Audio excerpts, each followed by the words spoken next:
Hello, everybody, and welcome to our space here today on research communication.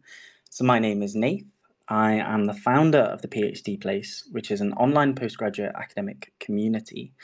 I'm also a second year PhD researcher at the School of Sociology and Social Policy at the University of Nottingham in the UK. Now, today I'm very lucky because I'm joined with not one but two co hosts. So, in addition to me, we've got Jade from the PhD Place and Shane from Editage. Today's space is going to uncover how you can amplify your research using social media and is sponsored by Editage. But first, some congratulations are in order to Jade, who submitted her PhD thesis. Was it 2 or 3 weeks ago? 3 weeks ago, Nath. And how does it feel to be PH done? It feels great. I feel a lots of relief, to be honest, but also a little bit sad to be waving it goodbye because 4 years is a long time to have worked on something. Yes, I guess it feels like it's never really done as well. Yeah, definitely. There's always that one extra edit you want to do, but you've just got to draw a line under it and send it off. Okay, right, let's do some introductions. So, Shane, could you tell us a little bit about yourself? And for those who aren't familiar, a little bit about Editage too? Absolutely, Nath. First of all, congratulations, Jade. I really envy you because about 10 years ago, I was in the process of writing out a grant which would have put me on the path towards completing my PhD. But I kind of had a knack for academic writing, and that's where I picked up uh, an opportunity with Editage, who are the sponsors of today's space. And for those of you who don't know, Editage is the leading author services company in the world. We've helped millions of authors publish thousands of manuscripts across hundreds of different journals the world over. And what it means to work here for us effectively is to help authors, students, any member of academia publish and flourish. And our goal is to effectively be able to authors meet the various different milestones that they have when it comes to academic publication. As for me, I've been with the organization for about 10 years. In that time, I've worked on, probably edited close to 7,500 different manuscripts. And the last 5 years or so, I've transitioned into a career of research communication.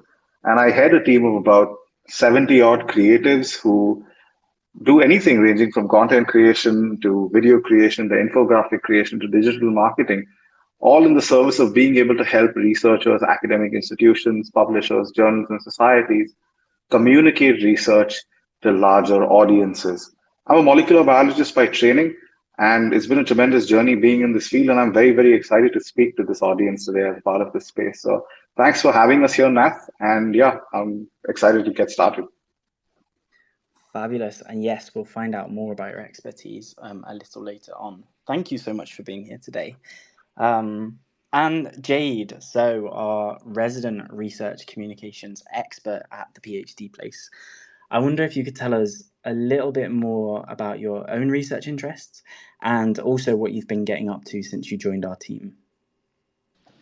Yeah, sure. So I was also a researcher at University of Nottingham, particularly in the field of American Canadian studies, where I've been looking at literature and social history in a settler colonial context. But I've recently been utilizing my research skills for the PhD place by working on the site's latest project that's newly been christened Disseminate.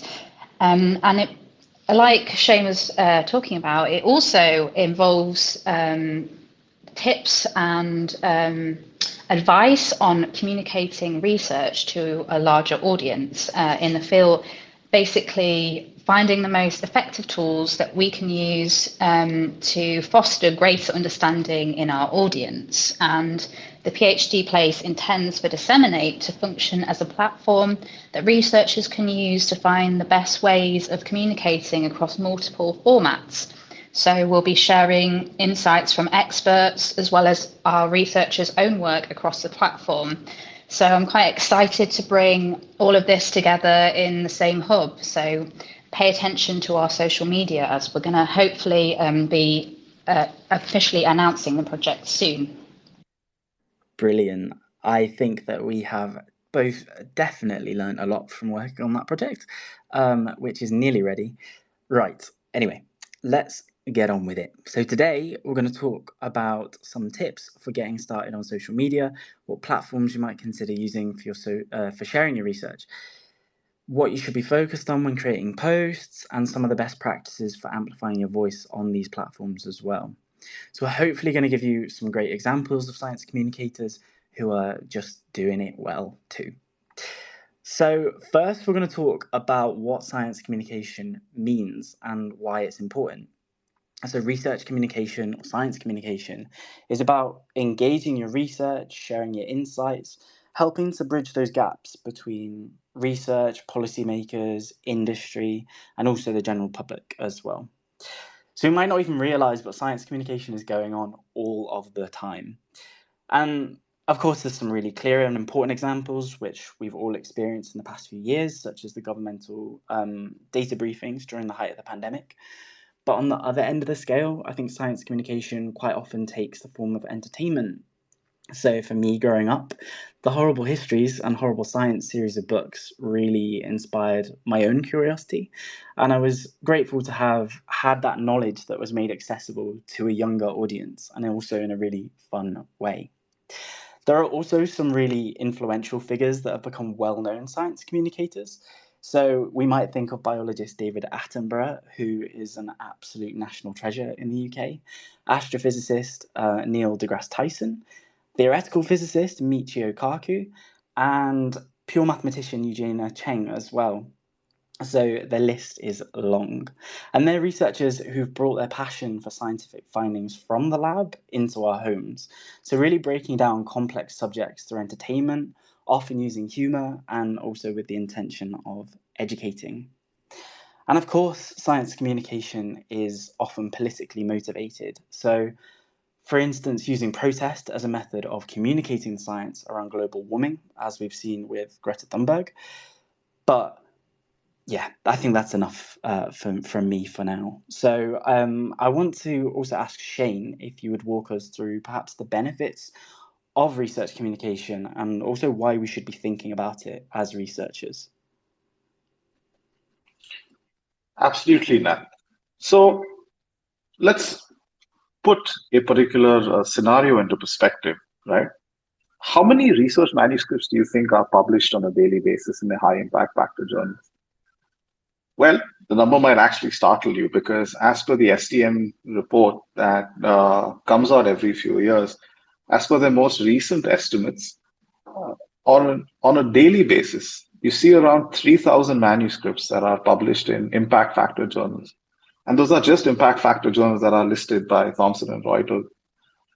What you also see is that through all of this, in this whole information age, research and the breakthroughs that researchers achieve through academic publication often gets lost in this whole so-called flurry of information that goes around channels on social media as well as mainstream media.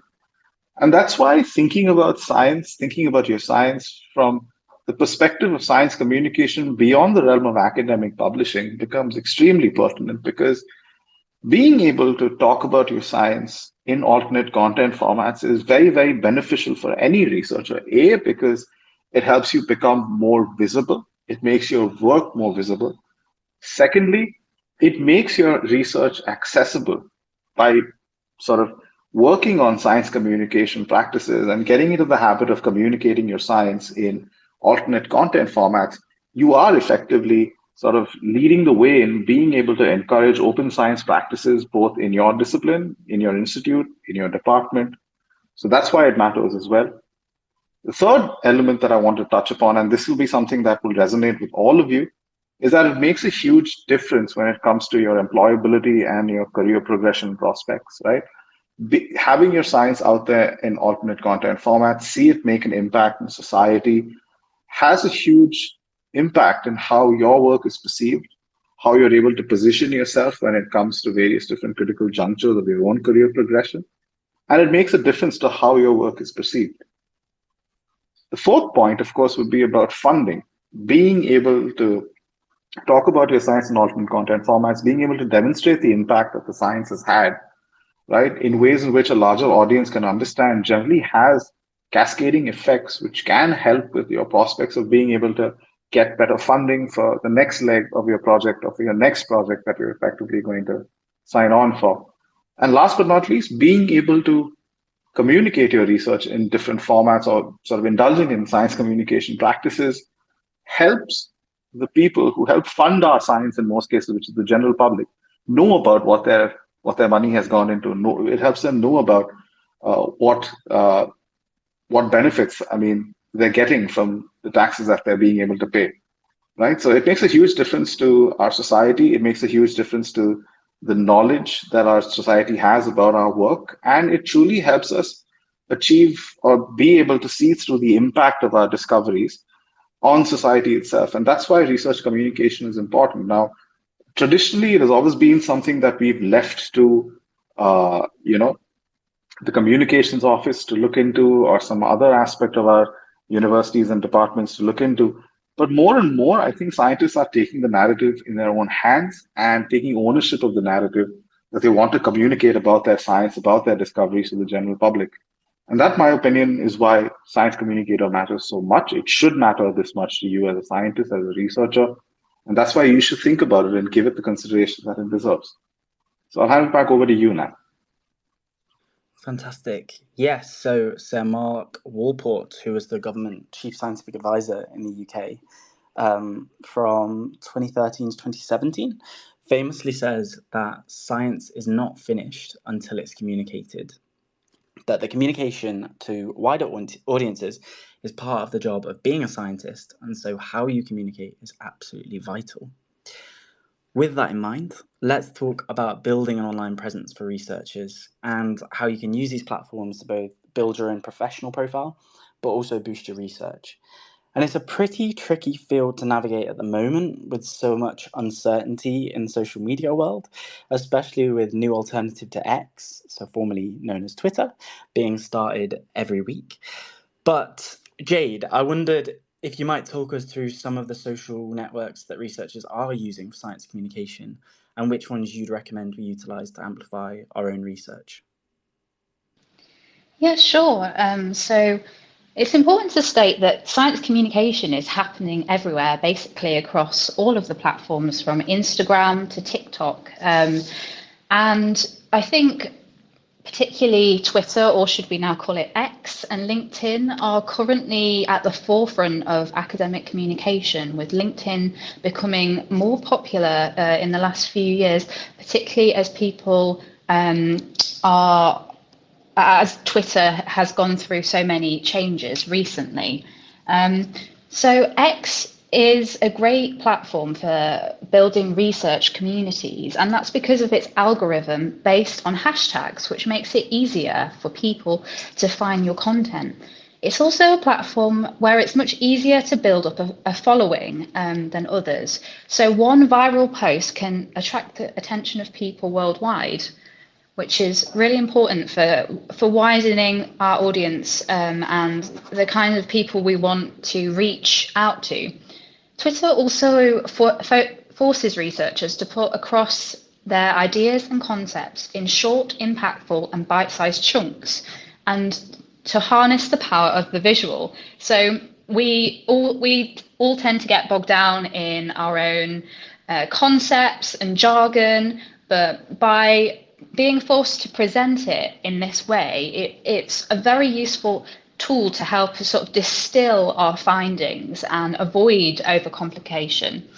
And it's also a great way to sort of garner response and interest, whether that be directly putting a question to your followers or by paying attention to your post reception and engagement via checking shares, comments, and likes. Twitter is very useful for all of these things. But video sharing sites such as YouTube, TikTok, and Instagram Stories are also great platforms to showcase research at the moment. And they often have built-in tools to help you edit and market your content. These platforms are useful if you want to think slightly outside the box and convey your research in quirky and innovative ways. So using music and effects, which can really generate more followers and more interest in what you have to say. These platforms are also useful for giving your audience a greater sense of your research journey. So recently there's been quite a trend for using YouTube to record video diaries or the Instagram page as a whole to chart progress across time. These mediums are also important to help foster connections between you and your audience, particularly if you're using them over a prolonged period of time. So again, this will help foster greater engagement. Thanks.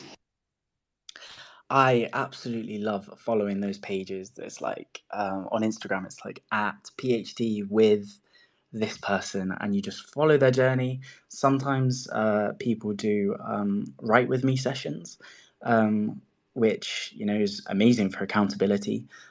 Yeah, I absolutely love those places. I also think it's important that you definitely don't dismiss rising platforms like TikTok. Of course, I appreciate TikTok is not a rising platform in general, but I think as a PhD space, while at the moment it could be argued that the current generation of PhD researchers might not use it as much, I think that will look very different in 5 years' time. Now, shifting our focus to Shane again, do you have any tips for creating a professional online presence? Well, the first thing that I'd like to tell everybody listening today is that social media always looks deceptively simple and easy to do, but don't be fooled. It is very much something that you need to plan, practice, and perfect over a period of time. So just like we all get about our work, be it in our research space or any other professional sphere of life, you're going to need to think about social media and your online presence in a similar manner, right? And if you find it difficult to suddenly start talking about your research, talking about your PhD journey, talking about your publication journey, if you find it difficult to just start talking about all of these things on your social media because all this while you've been sharing memes or having outbursts about how your football team has been doing, well, my advice to you would be to first, you always have the option of setting up another account. So if you're really serious about going down the path of building a very strong online presence, which talks mostly about your research achievements, what you're doing in the lab, and what you're passionate about professionally, then create a separate profile for yourself. Create a separate LinkedIn account, create a separate Facebook account, create a separate Twitter/X account where you only dedicate that space to being able to talk about your research or maybe things that are happening in the field of research in and around you. Now, what you also must remember is that you have to be disciplined about it. You can't just open a social media account and hope to just suddenly have ideas to populate that account with content on an ongoing basis. You need to sit down, you need to create something called a content calendar, and you need to be disciplined about posting at least twice a week, right? So, what you need to be able to do is say, okay, I'm going to set up this account in the month of November. And before I set up in the month of November, I'm going to give myself 2 weeks to come up with what I want to say across the month of November. And once I set my account up, I'm going to be disciplined about posting some content or the other about my research or about research in my field on an ongoing basis. And you have to be disciplined about doing this on an ongoing basis so that A, you're able to network better online, you're able to connect with more people. B, you're regular, therefore you keep your information, the content that you put up will constantly keep showing up in people's feeds. And C, right, you will be able to then, over a period of time, see growth in your network over the time that you spend being able to put your content up on social media. And I personally believe that for researchers, it is a slightly different application of the discipline that we've acquired over the time that we've spent in our labs or in our research spaces. But it is one that we can adapt to because every single day before we go into a laboratory or any environment where we're conducting research, we do spend some time journaling everything that we do. We do spend some time noting down our observations. We do spend some time thinking about what those observations mean. arriving at our inferences to take things forward. So it's a question of being able to take that same framework of discipline that we have towards our research and apply maybe a small percentage of it in being able to set up our online presence. So think about setting up a separate account for yourself on a platform that you're very comfortable with. That could be X for you, that could be LinkedIn, that could be Facebook. Start posting regularly, make a content calendar, and give yourself some lead time to be able to create content that you can put out there in the form of social media content, any texts, any videos that you want to repost, anything that you want to talk about and are passionate about in your field of research. Do that consistently. That's B. And C, be patient with that process, because the more you do it, the better you get. And the more likely it is that your content sort of floats to the top, because that's how the algorithm works, right? The more it sees from you, the more engagement it sees from you on its respective platform, the more likely it is that your content will float to the top and more people will notice it. And in that process, you'll be able to grow your network as well. So that is what I would perhaps advise everyone to do if they're interested in building a strong online presence from the perspective of talking about their research and doing research communication. Fantastic. Oh, thank you for that. Yeah, so I'm going to talk a little bit about content creation as well, the sort of content that you might consider sharing once you do have that professional profile, and some of the things that you could put into that social media plan that Shane was just talking about. So I've got 3 suggestions here of the content areas that you will want to be sharing. And then we'll also talk about the type of medias that you might use when turning your research into effective posts as well. Firstly, then, you'll want to start by sharing your own research, and your content can come from all aspects of your project. Whether that be methodology, your findings, your conclusions. Say you've used a really interesting method or tool for your research that others might benefit from, either hearing about or might just find it interesting about how you've used it. So you're not going to be able to share your whole PhD in a single post. Obviously, it's okay to break it down and then really emphasize insights from different aspects. But like Shane just mentioned, it's not all about sharing your own research. So the second content area would be about amplifying the work of your colleagues, sharing links to their papers, their blogs, videos, sharing pictures from their presentations, obviously with consent, but also those who are more widely known in your field, who might be your potential collaborators or even your future employers. So sharing your interest for someone else's research could be the basis for future networking. But it also evidences that you understand beyond the remit of your own project, which positions you as a potential leader in your field. Thirdly, I would also say you want to give your professional profile a human quality. I said that in such a robotic way, but at the end of the day, you're so much more than your research, and I really would recommend using your professional profiles to share that. So share about your research journey too, because maybe you've been learning an instrument or you've been learning a language. Just share about your experiences of conferences and internships and teaching, because these are the things that make you a more rounded researcher. And I think it's that balance that makes your profile more engaging and more authentic as well. So Shane, that's we've just given so much together there on the different types of content that you might consider sharing with your audience. I wonder if you had any tips for turning your papers into posts. Thanks, Nat. And I know that's a lot of information, but here's something that I can tell everybody that you can follow to make sense of that and make it simple for yourself. Because I think I have some sort of learning disability because I can't remember things when they go beyond a list of 3. So I'm going to tell everybody how they can think about this from the point of view of 3 things. The first thing you have to remember is that content exists in 3 formats, at least for now. That's until perhaps Meta goes ahead and makes the metaverse a reality. Until that happens, content exists in 3 formats. It exists as text, it exists as visual, and it exists as video, right? And what you need to do is you need to think about what you're most comfortable with being able to talk about or what you're most comfortable with being able to showcase.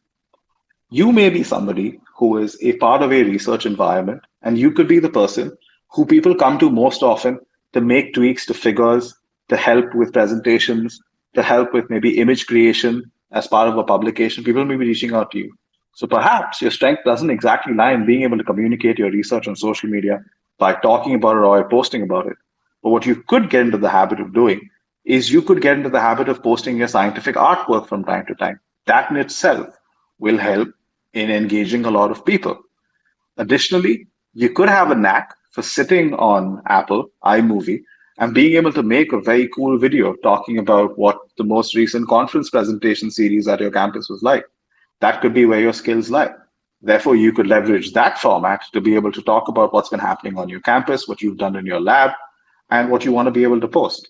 And I know with our generation currently, it's super easy to just pick up your phone, switch on your front facing camera, and just talk about what it is that you're going to be doing in the lab. You might just vlog for about 15 minutes at the end of the week and talk about what your experience has been like. And you just may want to post that online, right? And make that a part of the message that you want to put out there. So it isn't just about writing posts. You can also create graphics by way of infographics, which summarize your research. Some of you may already know what it takes to create an infographic because so many journals out there expect you to submit a graphical abstract along with your manuscript. So if you've created a graphical abstract which talks about the key tenet of your study, being able to just simplify the content in that graphical abstract, the labeling in that graphical abstract, and putting it out there on social media can make a huge difference in terms of talking about your research to a large audience, right? And when it comes to, say, social media and being able to talk about your uh, what the progress that you've made on an ongoing basis on your research, or what are some of the key things that you're looking forward to. Again, what you need to remember in terms of social media content creation is that you don't always have to talk about what you're working on from a thesis perspective or from a publication perspective. You could talk about how excited you are to be visiting a conference next week where you're going to be talking about what progress you've made in a particular field of study. So you don't necessarily have to relegate it to what you do on the bench. You can talk about whatever's happening in and around you, to talk about what your experiences have been like, and make that a part of your content creation journey as well. So again, the different formats that you can leverage. There's of course text, writing down social media text. You can go on to Google, make a keyword search in your field of study to understand what are the things that people are searching for. Say, for example, if you're talking about cancer research and oncology, it's very easy to understand that what are some of the keywords or the search terms that people are using online when it comes to, say, oncology or cancer research. What is it that people are talking about the most? What sort of search terms or search phrases have been most commonly used? That's something that Google gives away quite easily. So when you look at that and you correlate it to your field of research, you know exactly what people are interested in and they're looking for. And you can contextualize what you want to say in light of that information and put it out there on social media. So that's what you can do when you're writing that content out. When it comes to visual, again, if you're creating a graphical abstract, if you're creating a beautiful image for your paper, right, that's something that you can go ahead and you choose to share. If it's the paper's out of embargo and you have the copyright to do it, just go ahead and share it. That's something that people will be intrigued by and ask you questions about, and that can help you start conversations with several people. And last but not least, get into the habit. I mean, a lot of us vlog, a lot of us create video. That is probably the strongest format to use to be able to engage with people on social media. But the learning curve when it comes to video or creating content via the video format is quite steep. So there is something that you're going to need to learn about in terms of what perhaps even mainstream content creators do in terms of taking things that are happening to them on a daily basis and making a narrative out of that to share with people who follow them or engage with them on an ongoing basis. So that's how you should be looking at it. Firstly, categorize the content that you want to put out there. Think about it. Do you want to talk about it textually? Do you want to can you show it in the form of a graphic, an infographic, a graphical abstract? Or do you feel like it's something that you're going to be able to do through a video that you've done or a blog that you've done? Once you're able to do that effectively, you'll have the path forward to populate what Nath and I have been referring to as your content calendar. And once you populate that content calendar, it begins to run itself. It becomes a juggernaut, it snowballs, and you're able to kind of put all that content out there on an ongoing basis. So yeah, that's quite a lot for everybody to absorb, but that's how I think of it. Think of it, do you need to put out text? Do you need to put out visual? Or do you need to put out video? And there are a multitude of ways to do that in those three formats as you need to. Absolutely, and it's so important. I mean, if you can and you feel confident to challenge yourself to use multiple formats. We've shared so many wonderful research projects on our YouTube account through PhD Talks. There's some great examples on there that I've really enjoyed watching, really enjoyed editing as well. Um, yeah, and also it's like Shane just mentioned. It's really important to engage with people that are sharing your posts and commenting on them as well. So if someone posts a comment on your research or a post that you have shared, consider giving them a follow, check out what their posts are, reach out if you feel like it might be a good connection. Networking is important. Obviously, networking is important, but friends are important too. Right, Jade, you've been working with PhD Place as our resident communication expert over the past few months, so I'm curious to know your best tips for our audience. So we've already talked a lot about different types of content that you can create to share your research, but if you were going to give people, say, a cheat sheet for communicating their research, what would you put on it? Good question. So I'm going to start with some of the basics. So checking grammar and spelling, underrated, but if someone sees an error in your post, that's not going to reflect well on you. So just make sure you're triple checking everything before you send it out. Not using jargon, as I mentioned before. You don't know who your audience is, so they might not necessarily share the same terms, particularly if you've got sort of a wider audience than your home nation alone. Also, telling stories is important, I think, to really engage people and make them want to know more. It's not just about the post that you're the post in that moment, but it's also about how people follow your page and continue to interact with your research. So narratives and stories are always really good to engage people. I would also say, even though these spaces are new and ever shifting, it's also important to remember good practice. For example, referencing sources and inspirations, even if that's just a quick link or a hashtag or however the platform works, it's always good to remember to make sure you're not taking on anyone's ideas as your own. Visuals, as Shane mentioned, visuals are really important to engage people, and one of the main three things you can really quickly communicate a concept or engage people with. Real world examples are also they can be quite humorous. I've seen quite a lot of good memes, research of memes, which always have quite good reactions. I would also say don't assume prior knowledge in an audience. It's about communicating, it's about getting the balance between communicating simply but not patronizing anyone. If you're working on more of a longer form piece, make sure to signpost your audience so they can follow your journey, even if it's something as simple as highlighting everything you're going to talk about or making sure to summarize.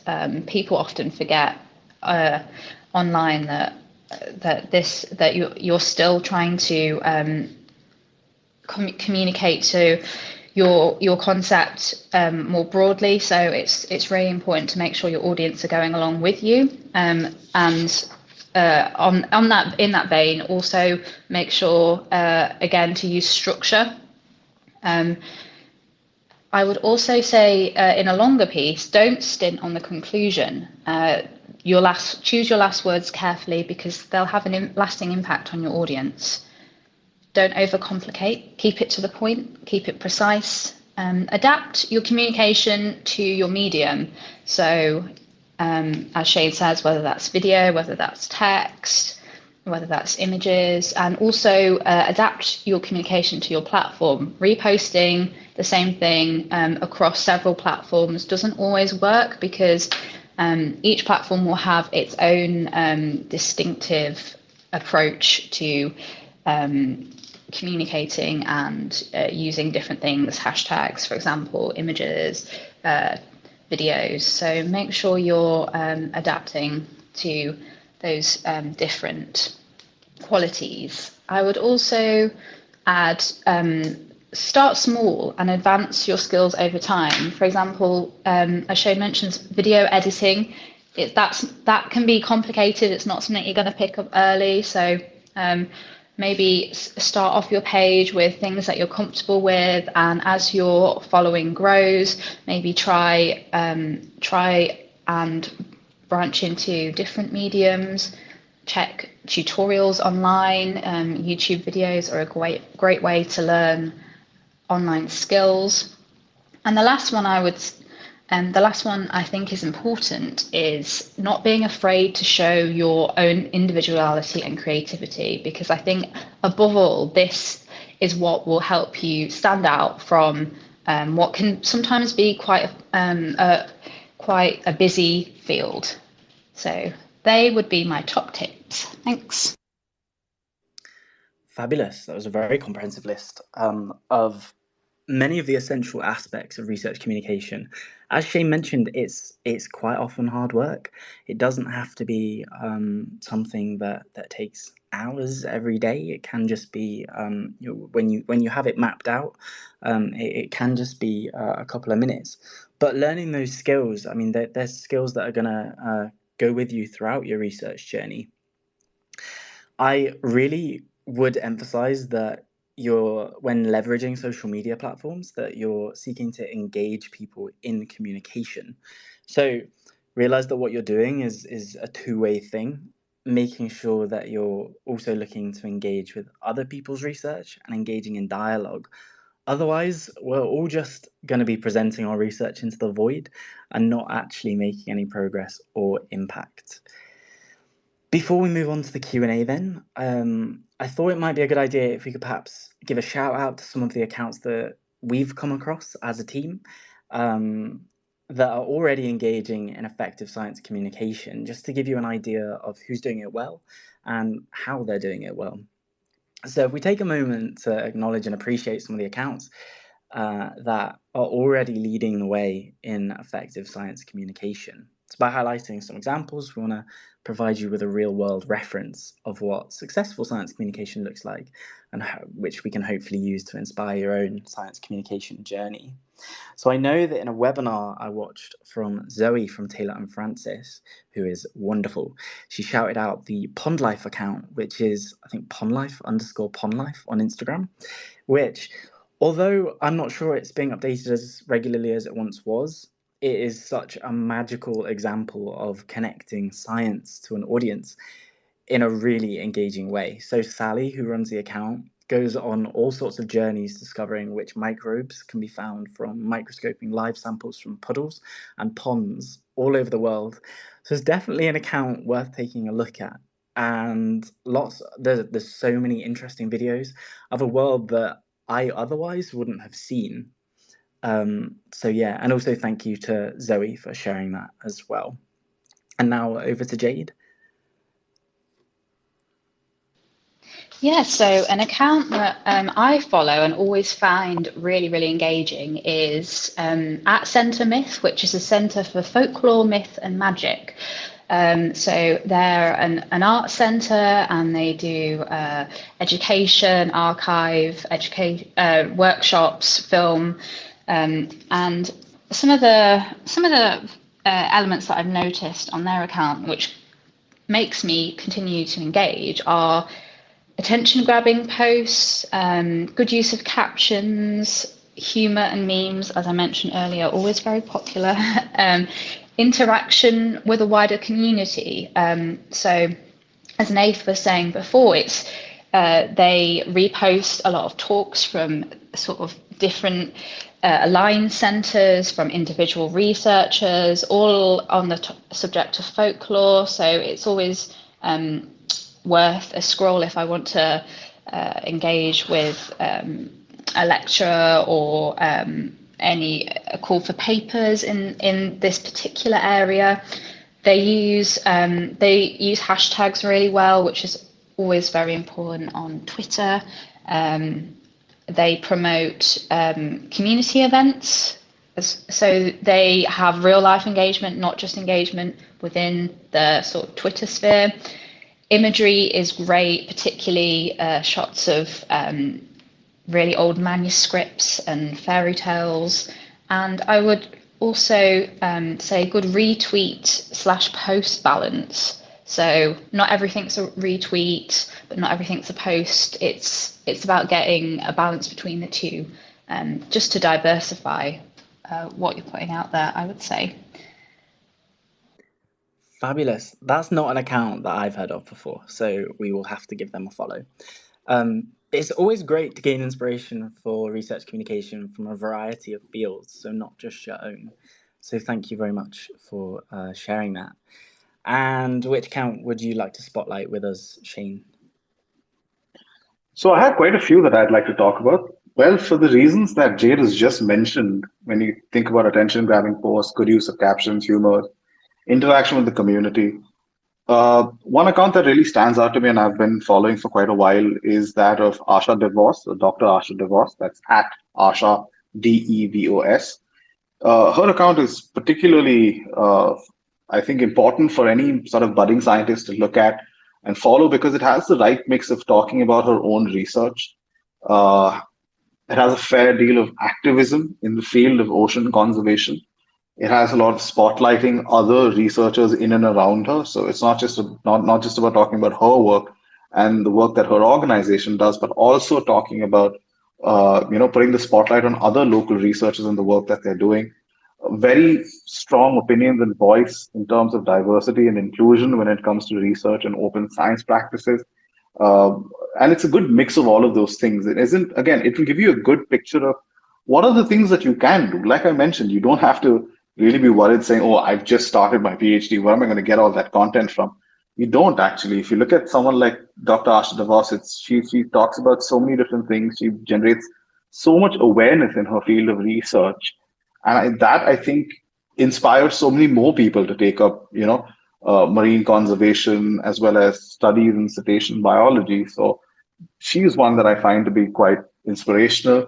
And of course, since I'm here and I'm talking to you, I would want to leave you with an aspirational, perhaps, social media account that you should look at, and that is at Veritasium. And that account is owned by Dr. Derek Muller.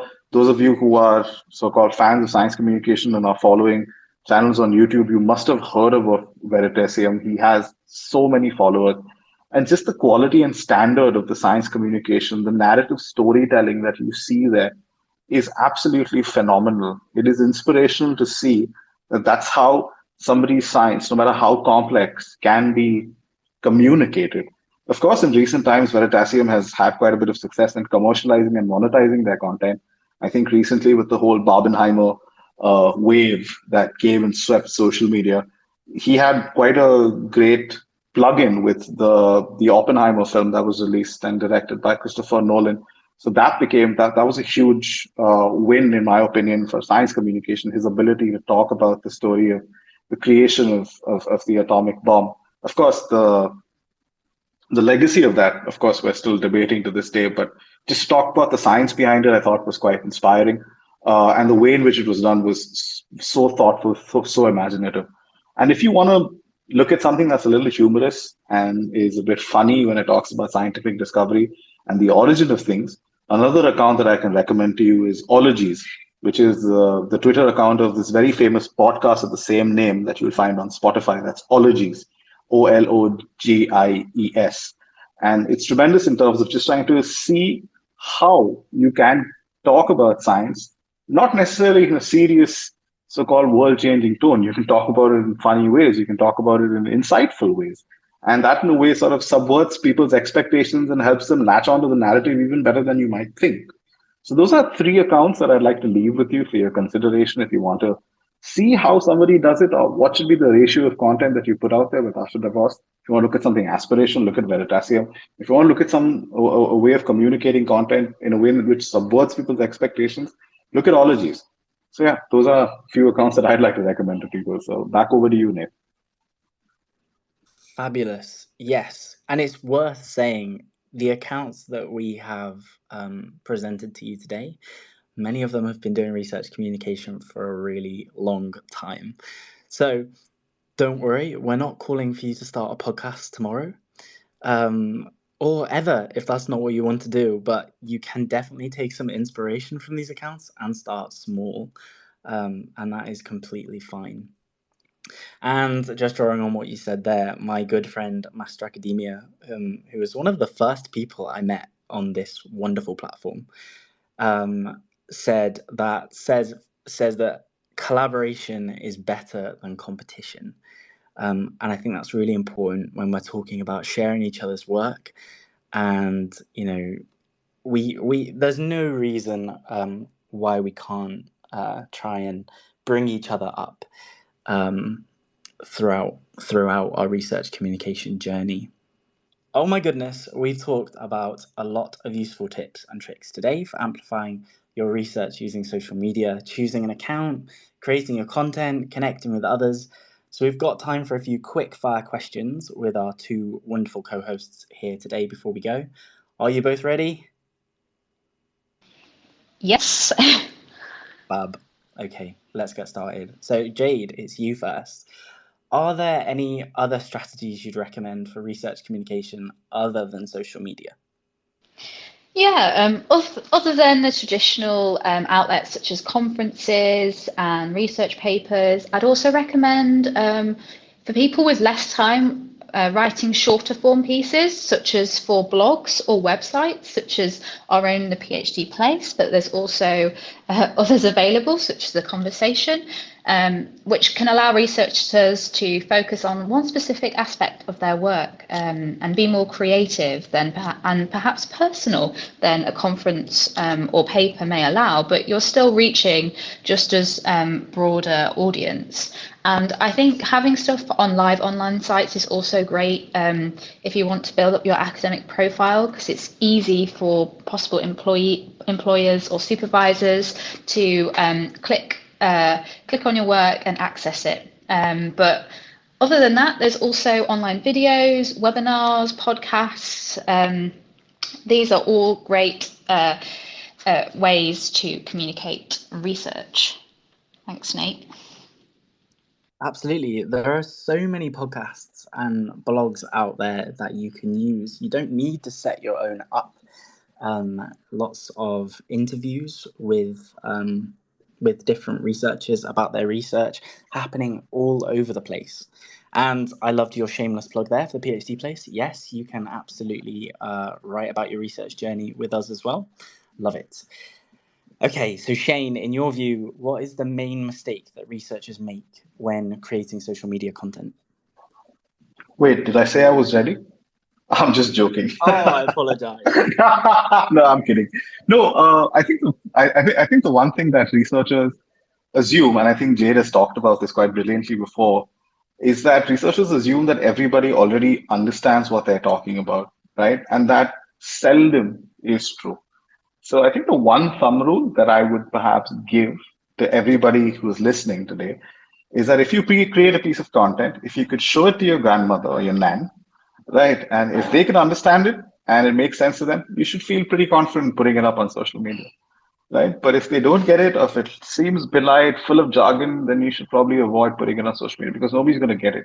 At the end of the day, the kind of content that does well on social media is content that's relatable, right? And oftentimes, when you write about it from your perspective, you're often going to write about it with the jargon and the terminology that you're familiar with. You're going to assume that people understand a bunch of things in your field, which they don't. So just giving yourself a third person's perspective when you write your own content is very important. And yeah, you have to practice doing that over a period of time. It's not going to come to you in day one, just like any other thing. So yeah, that's the most common thing that researchers do, and that's how they can overcome it. Fabulous. Okay, I'm scared to carry on now. Got told off. Okay, Jade, I have a question for you. You've mentioned hashtags quite a lot during this webinar, so I wanted to ask, how does someone find the best hashtags to use on a post? Good question. So I would say follow people in your field and look at which ones they're using. It can give you a good indication of what's trending at the moment. And on that note, look at what's currently trending in general. I think it's good to sort of do a little bit of research, observe what hashtag trends work, which ones don't work, how they get popular. This can inform the ones that you're using. Above all, make sure the hashtag's message is clear and concise. Clever wordplay obviously doesn't always work very well in this format. And I would also lastly say double check the hashtag's associations by maybe searching it before you use it. Due diligence is always important just to ensure that you're sending out the right message and not using a hashtag that someone else has used before in a manner you may not agree with. That would be my tips. Thanks, Nath. Some very good points. So yeah, it's so important to check that your hashtags are actually being commonly used and that your posts are going to reach people. So one of the questions that we had is about verifying the accuracy of information that you obtain from different social media platforms. I think a really good way of doing that is by checking that these hashtags are being used, to check that links are veritable sources. Yeah, and if a post is well engaged with, then I would say it's more likely to be veritable. But at the same time, it's important, absolutely important, to go in and check these things. I have one last question, and as you can tell, I'm someone who tends to waffle a bit when talking about my research. Shane, then, what is your top advice for crafting a concise message? Well, my advice would be to practice first, right? You're not going to be able to get into the habit of crafting concise messages without practicing. It's not going to occur to you one fine day that you can shorten the message into maybe 2 or 3 sentences. That doesn't often happen without practice, like anything else. But there are tools that you can use out there to check how readable or how long your sentence construction is, especially when you're posting content on social media. There are platforms like Readable, which you can use to see how readable the content that you're putting out there is. At what level would people be able to understand it? Would a primary school student be able to understand your content, or would it be someone who would only be in your peer group who be able to understand what you've posted on social media? Additionally, there are other tools out there that can tell you about how you can make your content more concise. So there are a bunch of online tools. If you don't know where to start and you don't feel like you have the necessary grasp of the English language to do that, but my sort of best advice to you is to get into the habit of posting regularly, because what you'll do then is that you'll realize what it's going to take to make your content sort of called resonate with people, because you'll follow more people, you'll have more exposure to social media. That'll help you understand what sort of content resonates, what sort of length works, right? And you'll realize that most people, they don't want to look at lengthy sentences and they don't want to look at more than 3 sentences together at a time. So how do you put all of that content in one place? Well, you'll be able to do that with time, with being able to post regularly. And it kind of works a lot like learning how to drive. When you learn how to drive the first time, it's quite scary. You don't know when to sort of adjust your footing between the clutch, the brake, and the accelerator. But after a certain point of time, it sort of becomes muscle memory. You don't necessarily have to think about it when you sit in a car. And of course, I'm talking about a stick drive or a manual transmission, but it applies even to the writing that one does for social media. It's about practicing. And like I mentioned at the very start of this so-called space, is that if you are getting into your laboratory or research environment and you're journaling every single day about your experiments or making notes about certain experimental values, and also journal about how you felt about that day's work. Journal about what your experiences were like. Journal about what really excited you about the result that you got at the end of the day. And that will get you into the habit of writing about your research concisely over a period of time. And then you pretty soon, like you learn to drive, it'll come to you like muscle memory in terms of being able to summarize the content that you want to say for the target audience that you want to say it to.